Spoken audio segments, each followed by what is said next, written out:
এবার যুদ্ধ নিয়ে পুতিনকে ট্রাম্পের হুঁশিয়ারি। মার্কিন প্রেসিডেন্ট ডোনাল্ড ট্রাম্প রাশিয়ার বিরুদ্ধে কড়া হুঁশিয়ারি দিয়ে বলেছেন, ইউক্রেনের যুদ্ধ বন্ধ না হলে রাশিয়া নিষেধাজ্ঞার মুখে পড়বে।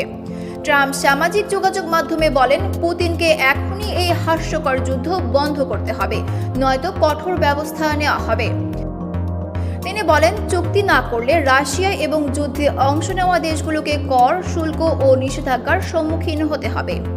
প্রেসিডেন্ট হওয়ার পর ট্রাম্প পুতিনকে নিয়ে প্রথমবারের মতো কড়া মন্তব্য করেন এবং দ্রুত যুদ্ধ মীমাংসার আহ্বান জানান।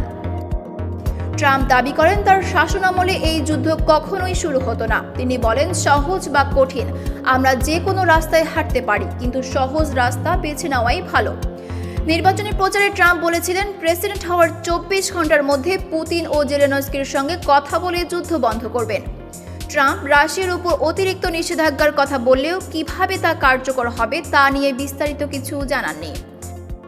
যুদ্ধ বন্ধের আহ্বানে রাশিয়া কি সাড়া দেবে তা নিয়ে বিশ্লেষকরা সন্দেহ প্রকাশ করছেন।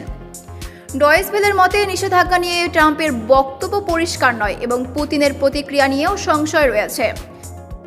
যুদ্ধ বন্ধের সময়সীমা নির্ধারণে ট্রাম্পের বক্তব্য দক্ষিণ এশিয়ার ভূ রাজনৈতিক পরিস্থিতিকেও প্রভাবিত করতে পারে বলে ধারণা করছেন।